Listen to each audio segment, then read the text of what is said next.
భక్తుణ్ణి రక్షించుకోవడానికి ఈశ్వరుడు జోక్యం చేసుకుంటాడు. ఆయన ఎలా జోక్యం చేసుకుంటాడో మనకి తెలియదు.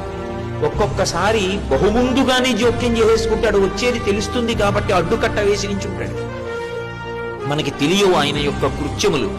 భక్తుణ్ణి మాత్రం ఆదుకుని తీరుతాడు ఈశ్వరుడు. నన్ను నమ్మండి అంతే, అంతకన్నా నేను చెప్పలేను. ఒక సమస్యని ఇచ్చే ముందు మనం సమస్య వచ్చాక ఆలోచిస్తాం. భగవంతుణ్ణి నమ్ముకున్న వాడి గురించి పరమేశ్వరుడు సమస్య ఇవ్వడానికి ముందు వాడికి పరిష్కారం ఎలా చూపించాలని ఆలోచిస్తాడు.